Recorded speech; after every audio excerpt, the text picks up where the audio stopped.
you're asking about something that is no shame in asking because it happens to all of us, which is properly offboarding a client. When a client decides to move to a different agency, what are some best practices for this? And I'm glad you're asking because I actually had to write down the process. Good. Well, I'm for a glad you had client. that. I'm specific also to add some information for others in here.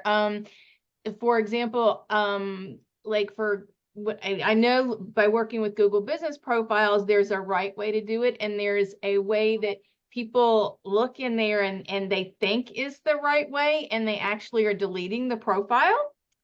And I've had seen that happen before, so that's why I'm like, okay, so even though I've found some instructions, I'm like, okay, I want to make sure I don't make sure there's no weird language in there that I accidentally just remove the whole account. All right. So, like I said, I've lost clients before too. And we know that. We all do, right? So what I did is I'm going to share I didn't put this in Curious Ants, but I think probably I need to. I wrote up this little process document. And it's all broad, so I can change the name for the client, put the client's website in it, and I send it to the client. Are we going to get a link to this? I'll send you one. Thank you. Okay. But my attitude is, number one, I want to leave on the best possible light. And these are their assets. They own their analytics account. They own their Google My Business. I don't want to be a scumbag and hold that hostage. That is their business assets that they've invested in by paying me. And now it's time for them to take it with them. Yeah. However, they're not paying me to take the time to onboard them. Mm-hmm. Typically. Now, usually I ask clients to give me at least a month's notice, but my contract's always month to month because I can't offer a guarantee. So if you have to you pull it the month, and you at least need to give me 30 days. And as part of 30 days, I'll do as much of this as I can. Yeah. Right? Because I want to set them up. But there is an initiative they need to take. And so that's what this document is. And so I've gone through and I've just kind of thought about all the different things that they might need to remove. And I've given them links that they need to follow. Okay. Because they're revoking access to me. And that, number one, they need to keep that access. So for instance, they've given me an account in WordPress. Okay, great. I don't want your password, right? Don't give me your password. Give me an account in it because I've set it up that, well, here's how to remove access. Okay, you follow the directions in this article and remove me if it's a WordPress site, right? Have a note for web host that you need to remove my access to that. However, they've granted that. Registrar if possible. Here's another article, how to remove access and manage users on Tag Manager, right? How to remove me from analytics, how to remove me from Search Console. So I just literally modify this for the client and say, I'm sorry to see you go. I want you to have everything. Here's how you can ensure you can either manage this yourself or pass it off to the next service provider. Okay. But Reliable Acorn will delete all of our access to your accounts 30 days after the cancellation of our agreement. Okay. So they have a timeline. I do not want access.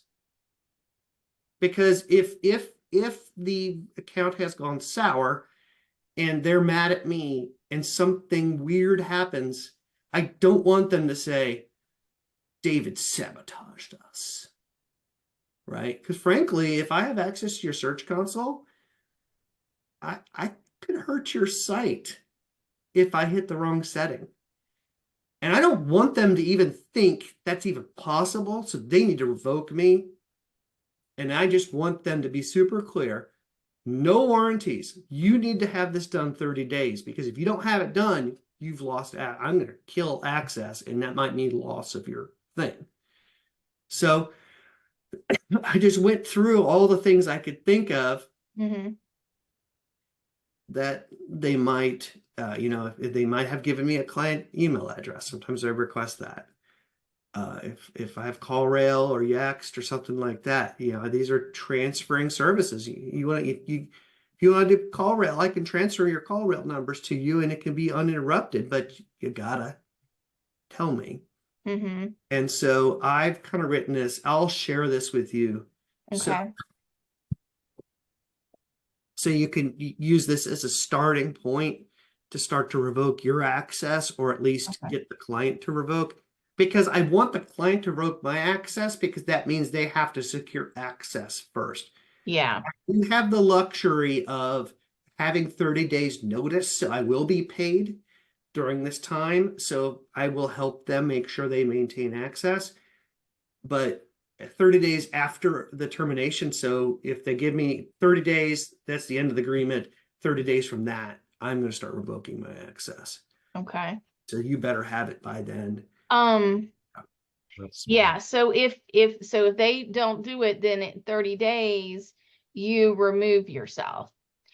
Now, do you, for example, like in Google Analytics and Google Search Console, those are ones that, if you're not admin or certain access, you can't see who is. And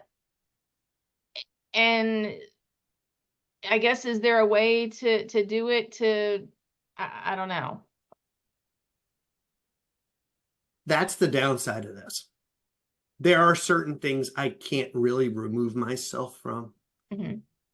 Like if they've not given me full access or something like that, right? But I just my goal here is that they have enough information to secure access themselves. If they don't remove me, that's their problem. Yeah. Okay. Right. Okay. But I've asked them to remove me, and I've done the best I can. Yeah. I have various Search Console accounts from clients that, it's honestly not even worth my effort to remove, and I don't even look at them. Okay, so that's one of them. It was Search Console. So, is your thought that on, let me see, Search Console and Analytics, that after the 30 days, if they haven't, then I should remove myself, or can I not remove myself? I want to make sure I understand what you're saying. What I tell people is I will remove myself. Reliable Acorn would delete our access 30 days after the cancellation. Please secure your access to prevent problems in the future. Okay. Right. So I work to make sure I don't have access. And that's a liability issue, but it's also a confidence issue. Yeah. So the client can't say, "Oh, David, I can't believe you sabotaged me." Yeah. I have no ability to do that. Yeah. I've revoked my access. Okay. So I will send this to you. What have you found most clients do? Do they just kind of like wait for you to do it on your own, or do they do it? I'd suggest that most of my clients are fairly sophisticated and have marketing teams. I position Reliable Acorn as almost like your second or third marketing agency, not your first. So I don't work with a lot of small mom and pops who, barely understand and barely know how to get into Gmail.